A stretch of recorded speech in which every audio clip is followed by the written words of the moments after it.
All right. What's up, everyone? Welcome back. Happy Monday. It's not Monday. That's always weird, but here we are. How's it going, Jen? Great. How are you? Doing okay. Okay. Doing all right here. Today, we're talking about what owners should be doing when they're not behind the chair. You always see like people who say, you shouldn't be working in your business. You should be working on your business. They say that all the time, but they never tell you what you should actually be working on. So I keep seeing these people posting online and saying, I stopped working behind the chair and this is what my days look like. Mondays, I clean the salon.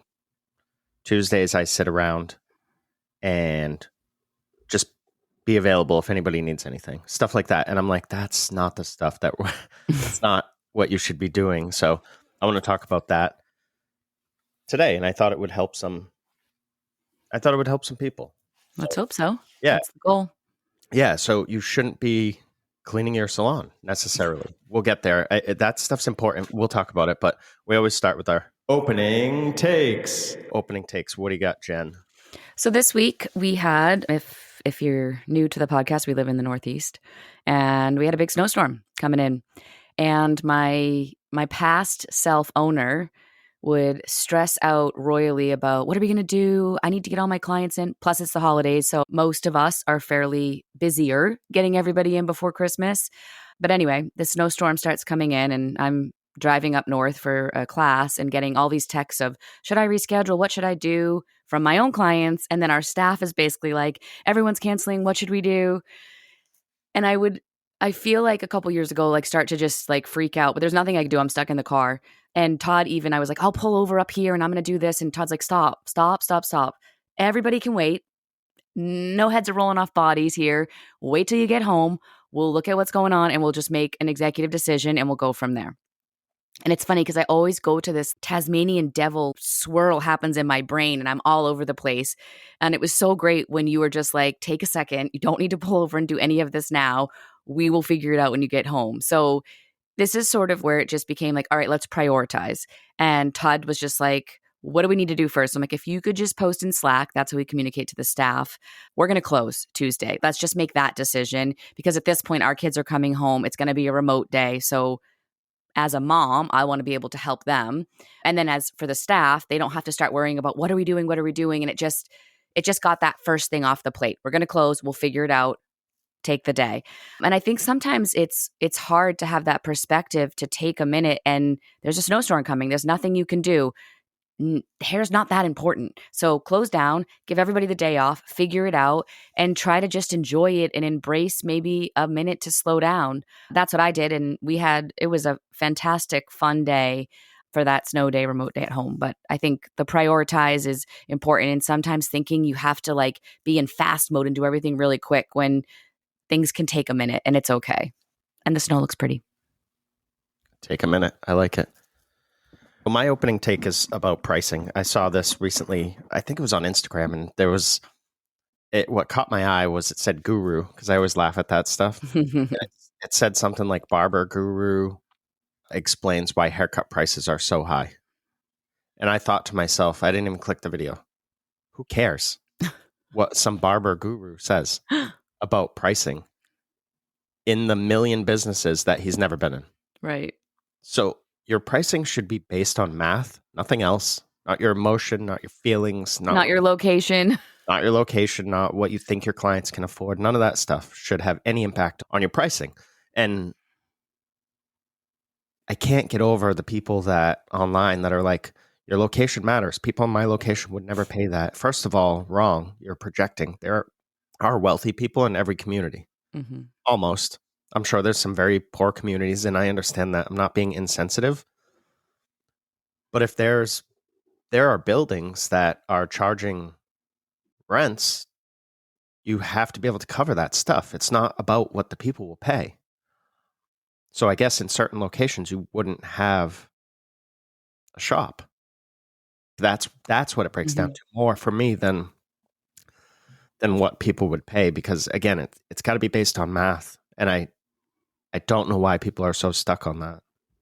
I don't think people know how to math for that scenario. I don't. Yeah. Yeah, I don't know. People are always confusing me online. I was online actually, this is a little bit off topic, but related to the pricing thing. And someone was like, Todd, what's your formula? Blah, blah, blah. Like, what do you follow? And I was like, we don't follow anybody. Like everyone's always Right. looking for someone to follow, right? Yeah. Who do you follow? Like, I don't follow anybody. We just did the math.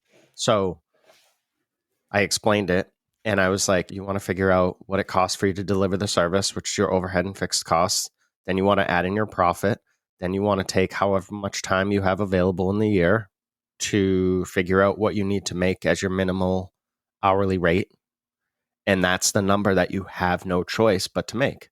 And Right. somebody was like, that's not what profit is. Profit is the money that's left in your business. You're talking about taking a paycheck, blah, blah, blah, all this stuff. And I was like, and they were like, I know it can be confusing. And I was like, I'm not confused at all. I'm not talking about taking a paycheck. We take a paycheck, plus there's profit. I understand what you're talking about, but profit is not all that stuff that this person just said. Profit is the money that an entrepreneur is rewarded for assumption of risk. You're taking all the risk, and there needs to be money there. You're also the one that's fronting everything and putting up everything and dealing with all the stresses. And profit is what is left over after all the costs are paid, including payroll, including paychecks. I understand that stuff. So yeah, I just, people are either way dumbing it down or trying to way over complicate it. And it's really just math. There's really nothing. Your emotions are irrelevant. I Right. don't care what you think. The math is the math. So, but either way, let's get into this episode. A lot of people are, stop working on your business, start working on it. But then I talked about this a second ago. No one ever tells you what that actually means. Maybe somebody out there is explaining it, but I doubt. Well, I'm sure someone is, but I don't see that often. I just see that saying, and I guess the assumption is people should know what to do, but more often people are stuck like that's the problem. I don't know what to do. And sometimes it's embarrassing to admit that you don't know what to do. sure. So that's why we're doing this episode. Yeah. So you have an owner, right, that steps out from behind the chair. And what do they end up doing? They end up cleaning. They end up sitting around. They end up answering phones. They end up booking appointments. And then they wonder why, like, nothing's growing or nothing's changing. And then before you know it, they're like, I should get back behind the chair. That's literally what we're seeing right now. Yeah. So what happened is you changed your location in the business, but you didn't change your role. Right. And owners will default to, normally they only really understand two jobs, two roles in a business. They're either stylist behind the chair or helper, somebody that walks around just in case someone needs something. So, and I think that's what a lot of managers think that their role is too. We've dealt with that in the past where people think, oh, I just sit around and if somebody needs something. You have to define what that role looks like. I think that's a great place to start. So when you're the owner, quote unquote, and you're not behind the chair, like I said, your default behaviors become cleaning, hovering, being available, and the worst one, reacting. So you're just literally sitting there waiting for something to happen so that you have a job, Right. basically, or you have like a reason to even be there. And I would imagine a lot of this comes from you've been behind the chair and that's what you've been doing while you're behind the chair. So you just think I'll remove one and I can do this other one, I guess, with less stuff on my plate, when really you have to start to delegate, and all of what you were doing before needs to change, including your mindset. Yeah. So your mindset needs to shift because you need to be a leader now. Yes. You need to step into that leadership role.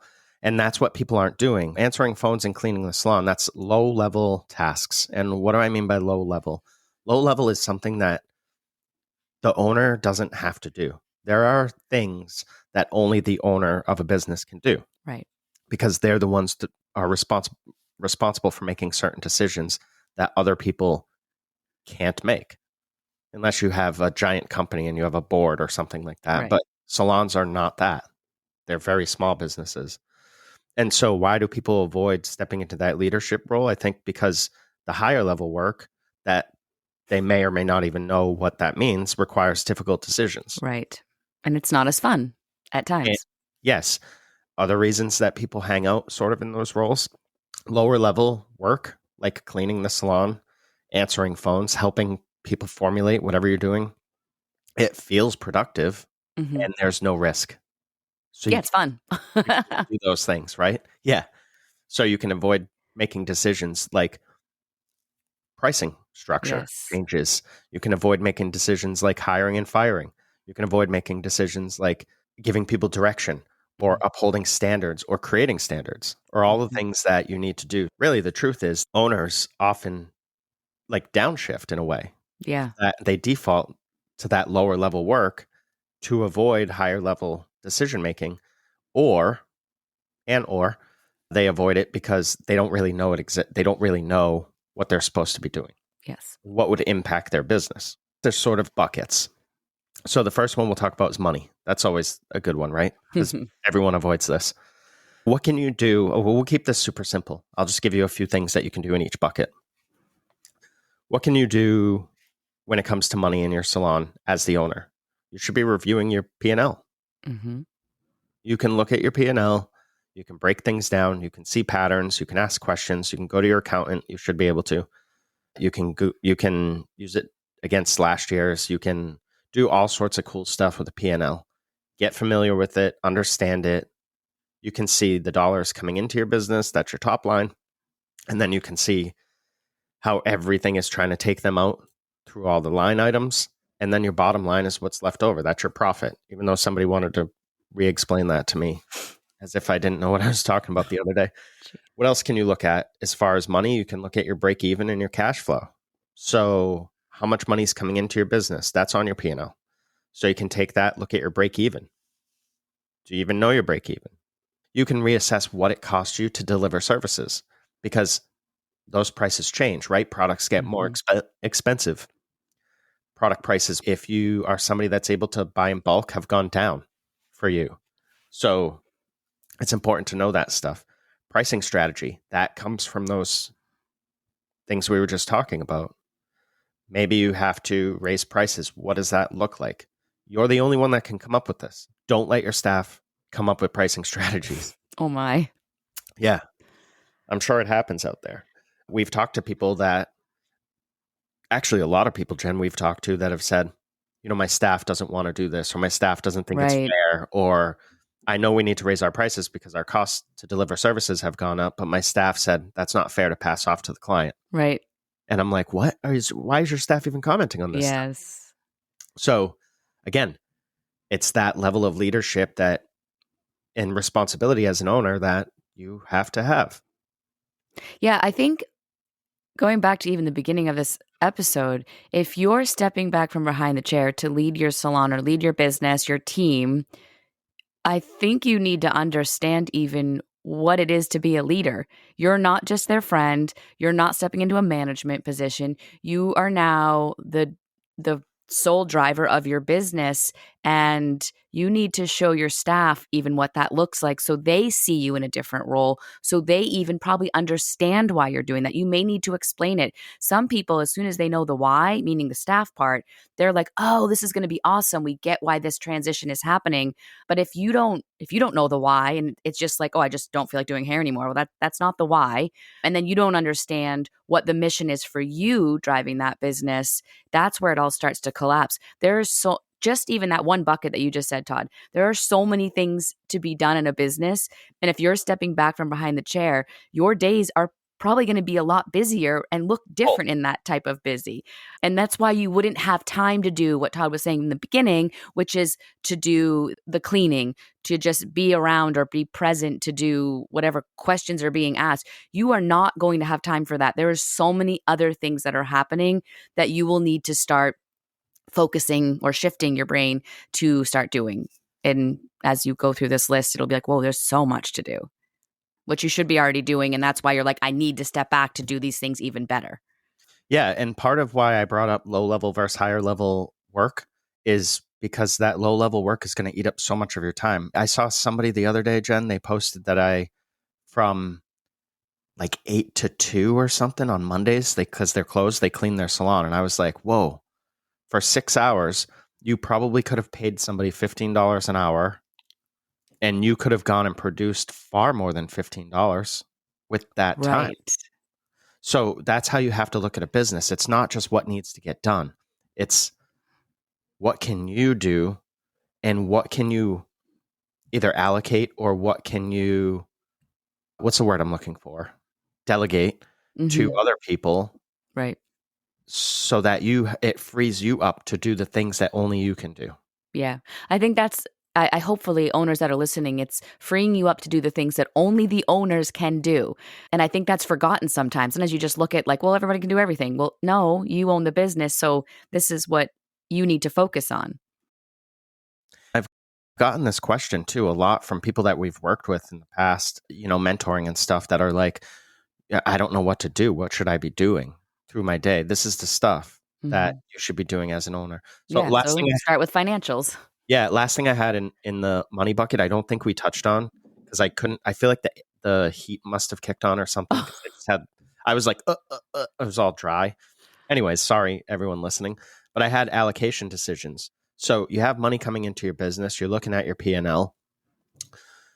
Maybe you have, I don't know, causes that are important to you, you like to donate to, or you like to have a bucket to draw from for giving back to the community or whatever. You've got to figure out what that looks like through the year, through the months, whatever, and where you're going to allocate your funds. Again, only the owner should be making these decisions. So once again, this stuff adds up. Like Jen Mm-hmm. was saying, now you might look at it and be like, okay, I'm going to donate, 1% of my profit for the year. Okay, cool. Now, who are you going to donate to? Where are you going to donate it to? How does that look? What are the steps Mm-hmm. there for donating? Whatever. But yeah, like, I don't think you said this exactly, Jen, but if you're not looking at your numbers at least weekly, you're not running your business. Right. And now that's a task you can take on and do it well. And you should have an amazing accountant that if you're not sure how to look at these things or how to read these things, they should be able to sit down with you and explain it. And again, say you're running your business for 5 years and and you're like listening to this, you're like, I've never actually sat down with my accountant and asked any of this. Now I feel stupid because I'm 5 years in. Don't ever feel stupid. It's now you're just taking charge. Now you're doing the right things. Now you're getting on the right path. Just be proud that today you've realized, wow, I need to do these things. If your accountant cannot sit with you and do these things with you, it's probably time to look for a new one. We sit with our accountant. We ask questions all the time. We email him. Like he is right next to us for anything that we need. He does our bookkeeping too. And we are able to, as a team, the three of us really make sure we're always making the right decisions. We're moving in the right direction. Sometimes he has suggestions, and sometimes it's even he questions certain things we're doing to make sure we're on the right path. It's great. He's somebody that doesn't just allow us to make a decision without thinking about it. Mm-hmm. And whenever we make a decision, we have generally already thought it over twice because there's two of us. Right. So now it's the third and fourth time that we're thinking it over with almost a fresh perspective because he'll give us a reason for it. Mm-hmm. All right, so that's the money bucket. These are the 4 owner buckets. That's the money bucket. The next one is people. How many times, Jen, have you heard an owner say, "I just don't have time to train people. Yeah. I'm too busy. I'm the owner. I have to clean the salon." Right. So again, you really want your training to come from you, and that starts with hiring. So what does your hiring pipeline look like? Because posting on Facebook, how do you find people to work, is not a hiring pipeline.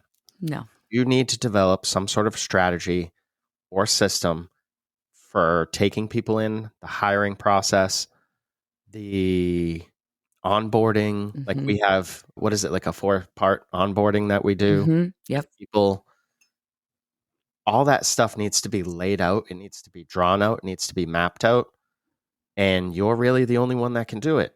Right. Especially if you're not behind the chair. If you're taking time to take on an owner role, you have all the time now to do this stuff. This is like mandatory stuff. Yes. This isn't optional stuff. And it has to consistently be evolving because there's different things that you might be hiring this year that will change next year. There's different needs for the people coming out of school or that are coming into the industry. So this process, ours is always changing. It's always getting better, but it's always changing. It's never the same. It's like, oh, you know what would work better if we did it this way? Or poke holes at it. Like, hey, this is what we've been doing. Like, is this still working for this year or for this month? These are things that now you can focus on and you can run through them and look at your systems within this and what needs to change for your business to thrive this year.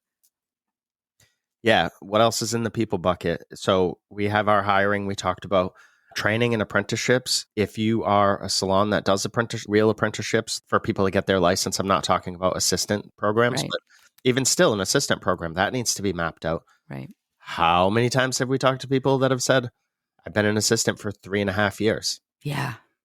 That's insane. I saw somebody the other day that said, people coming out of school, you can expect 2 to 3 years I of. saw something like that too. I was like, I would never work for you. Yeah. So what we've done at Hello is a 12-week program, and it's designed to get people on the floor within that first 12 weeks doing something. Are they going to do every service? Maybe not.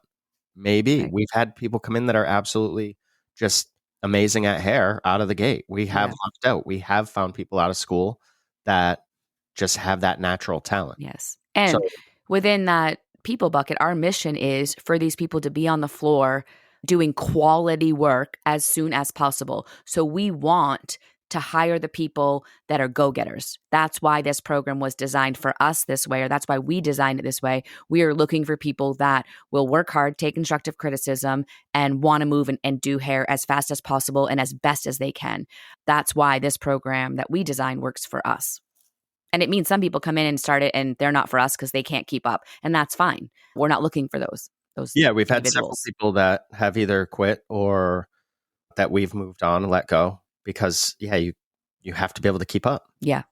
because that's what we want. This So, is the standard in our business and this is how we created it. yeah, if you want, there are obviously people out there that are okay with people taking 2 to 3 years to get on the floor. If that's Yeah. what you want, you can find that somewhere, but that's not what we want because we want to create opportunities for the people in our business, and that starts immediately. I need them to see that immediately. So do you, Jen.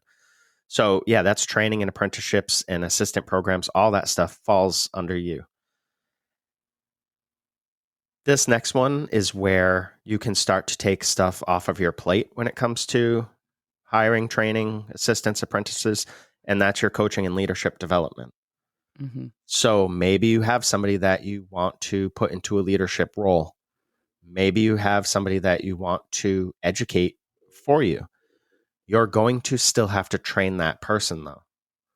For example, say you want to have somebody take on a real apprentice in your business. You want them to be trained by that person, but Mm-hmm. that person needs to be trained by you, Right. or else it doesn't work. Or I will say it's far less stable in the end. Correct. Yes. And now that you're stepping back, you now have time for this. You have the time, Mm-hmm. or you need to make the time by Correct. getting rid of the lower level tasks. You shouldn't Right. be answering the phones for your business. No, you don't have time for that. What else is in that people bucket? That was it. Do you have Cool. anything for the people No, bucket? that was great. Basically, with your people in your business, that's your second. Obviously, we all need the money to keep the lights on and the doors open. That's goes without saying, right? But the people are what's most important, or sort of that 1A, 1B thing with your business.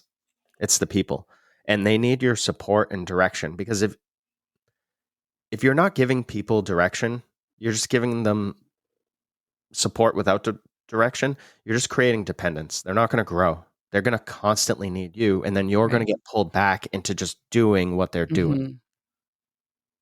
I hope that makes sense for people because I'm struggling with finding my words this morning. But I mean, I followed it, so I think I would assume most people will. yeah, support without direction is going to create dependence. Yeah. And you want independent thinkers. You want independent, people that they know what's expected, they know what to do, and they're only coming to you if something really, really needs your brain on. Not every single thing. All right, the next owner bucket we have is growth and branding. So what does that look like for you? What should you be working on as an owner as far as growth and branding your business? It's not your logo, I'll tell you that. So what does it look like? You've got to identify your target client.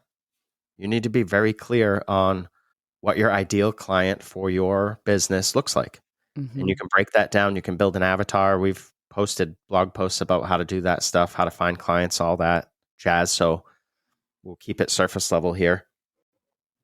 You need to be creating a marketing calendar. What are you focused on? What are people looking at for services, or what are they expecting to see through the year. Right now, we're heading into winter. It's cold. People's hair is feeling dry. Their scalps are dry. Skin is dry. That's the sort of stuff they're dealing with frizz. That's the sort of stuff that they're expecting to see. So that's the stuff that you should be figuring out how to give them. And of course, throughout the year, as we're in the Northeast, so it's very seasonal. As things change, it basically changes with the weather. Mm-hmm. And people expect different things, or they need different things. And what do I mean by things? They want solutions to their problem. Your target client, when you lay out to figure out your avatar, has a set of common problems. You need to be the guide that shows them the solution and how to get the solution. And you can figure out how to do that on your own. There's a million different ways to do it. Growth and branding, partnerships. What does that look like? I don't know. Is it partnerships with other local businesses in your area to cross promote? Maybe it's partnerships with new distributors. Maybe you're exploring bringing in a new product line and you want to make sure it really aligns with your business. That's the stuff that you need to be doing. Nobody else can do this stuff. Right. Now you have Anybody, time for these meetings.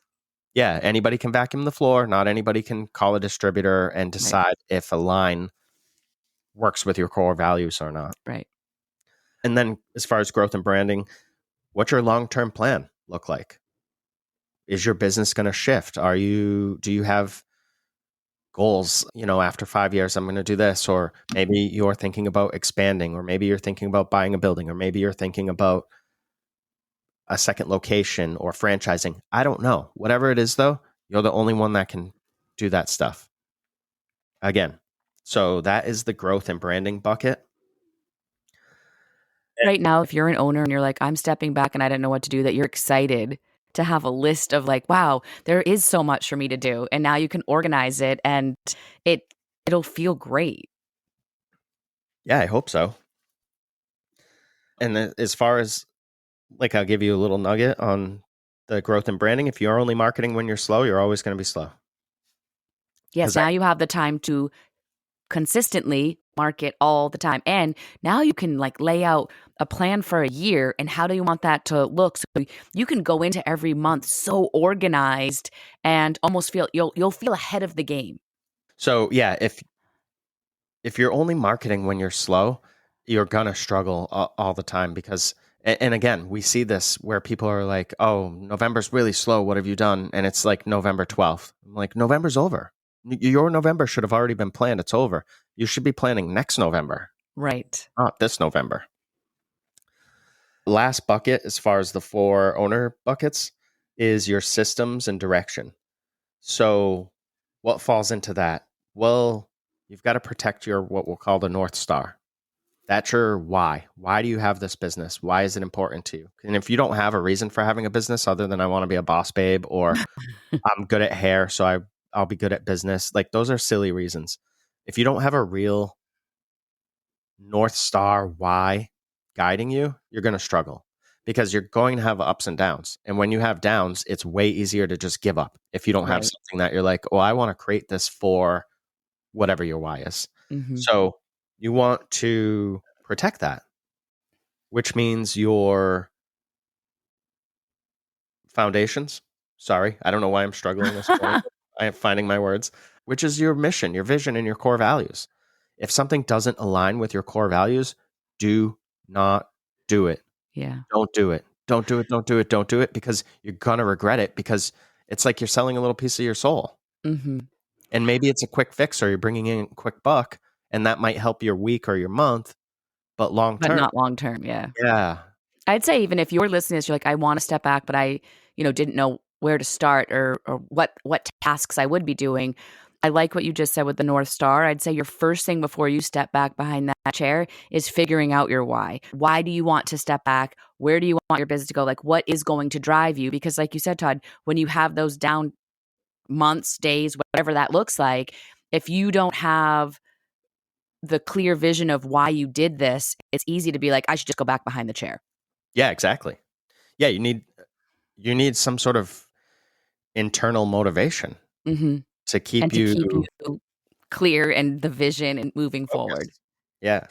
What else are you doing in systems and direction? So you should have your why, you should have your system or your foundations in place, and then you need to build your systems. They need to be repeatable.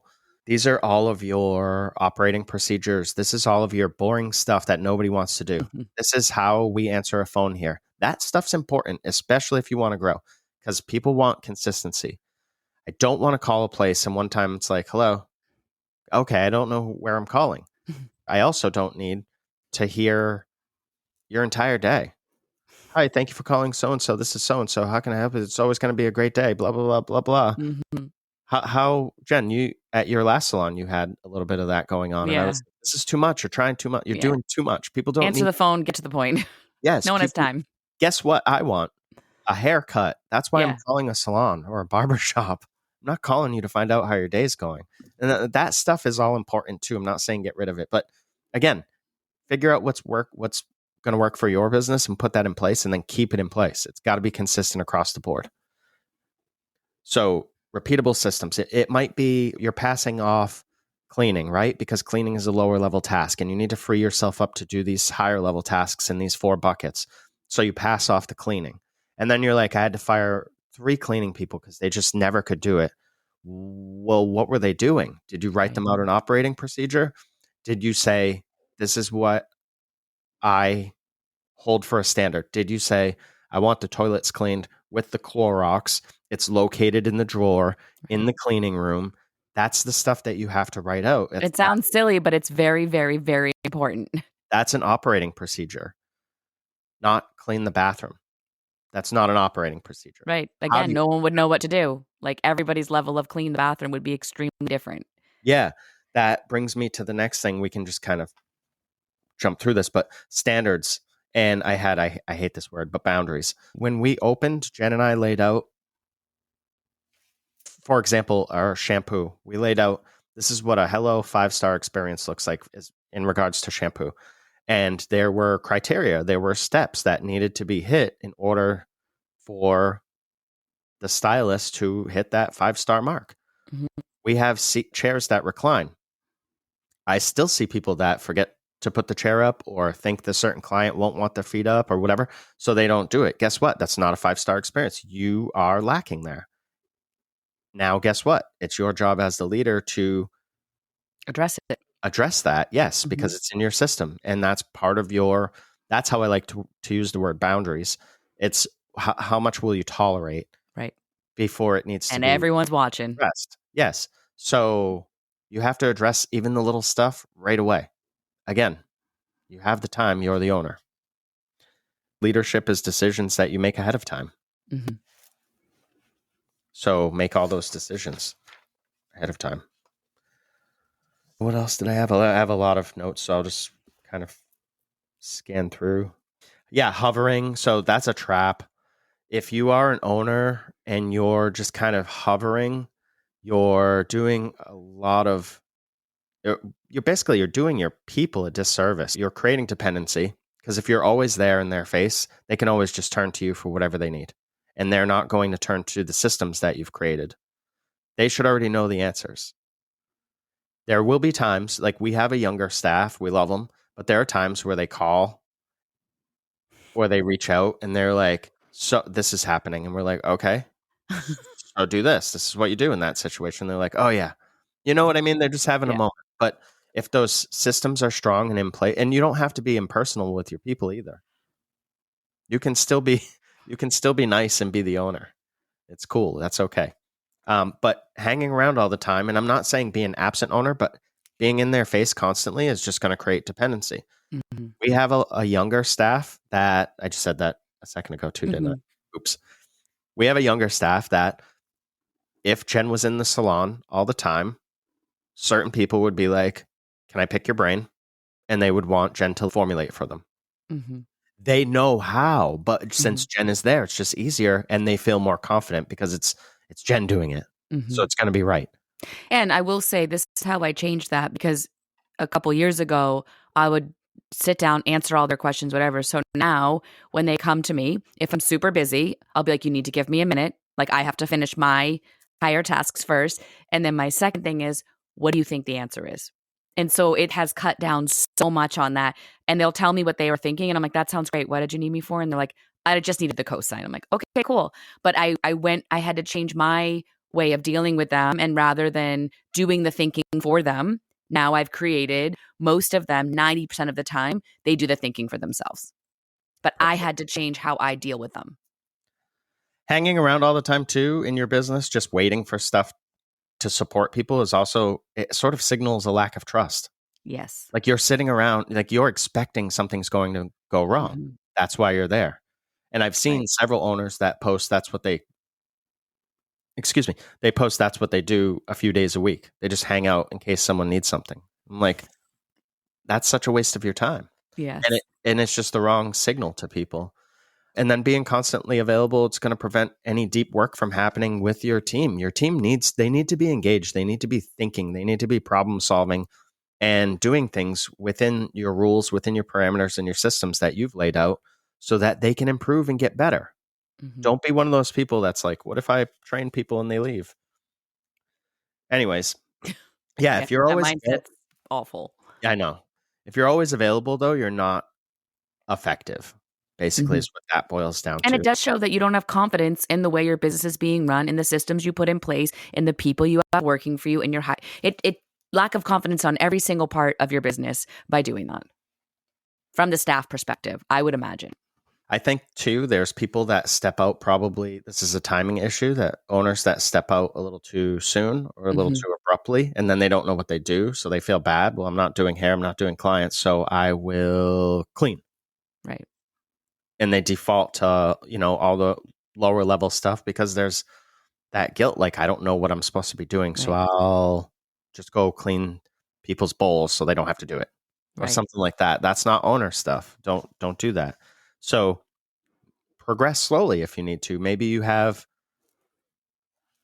a full book and you're like, you know what, I'm going to dwindle this down to maybe I'm going to do 2 days behind the chair a week.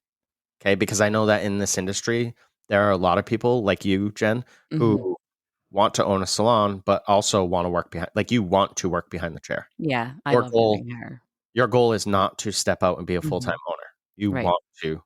And I'm able to do that because I have you as my partner. I wouldn't be able to do that on my own for sure. Yes, and I have no desire in cutting hair full-time. Correct. And when we opened, I was very clear about that. Like, I don't want to not do hair. I will be very miserable. I like the balance of doing hair and running it. But again, because we are partners, I'm able to do that very well, I'll say. So maybe you progress where you have, say it's, down to 2 days, then maybe down to 1 day a week. I don't know what that looks like. There's a million different scenarios. And then maybe you, at a certain point, you step into full ownership. I saw another person post, Jen, this was really interesting, that they stepped out from behind the chair and their staff threatened to quit.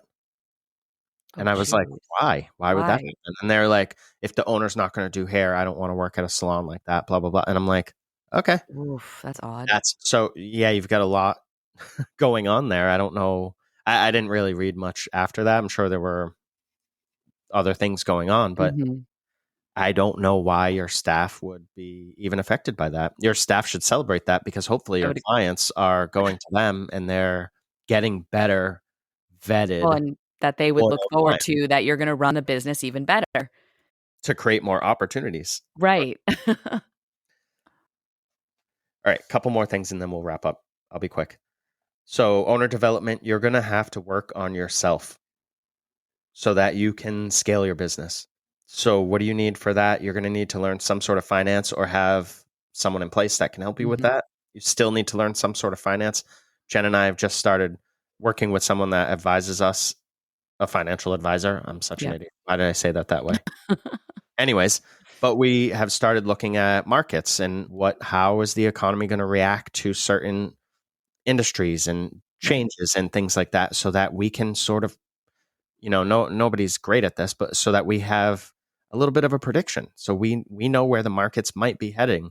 We know what to do when, the ruling on the tariffs come down. Like, what does that look like? That might affect you. It might not. It just gives us different insights. Yeah. You have to take ownership though. You can't just go on Facebook and be like, friggin' tariffs are crushing us.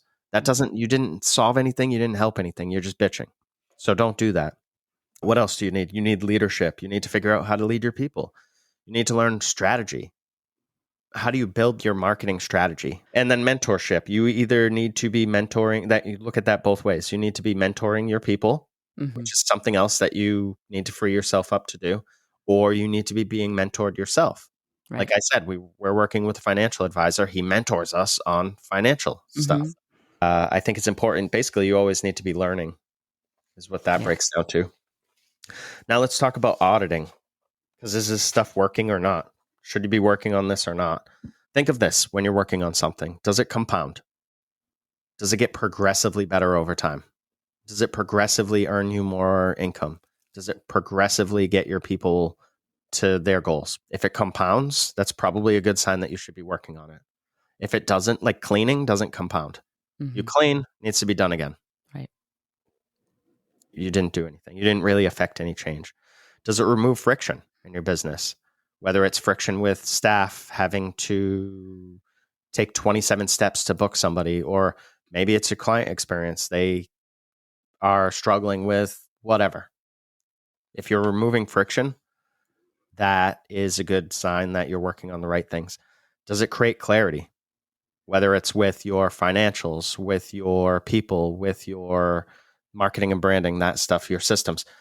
Does it clarify stuff? Also a good sign. And then does it require you to do it? That's probably the simplest one I could come up with. If you answered no, it doesn't require you to do it, probably should find something else to work on. Right. Because somebody that task else needs to go to someone else. Yes, exactly. Somebody else could be doing that. And I would say probably 80 to 90% of your time should be spent with those 4 buckets. So the money, the people, the growth, and the systems. I think that's really it, Jen. I would, if I was somebody listening, I'll challenge you, actually, owners that are listening, if you're still here 40 something minutes in, I would write down your role, write down the owner's description. What is the owner's description? Think of those 4 buckets that we talked about: money, people, growth, branding, and systems.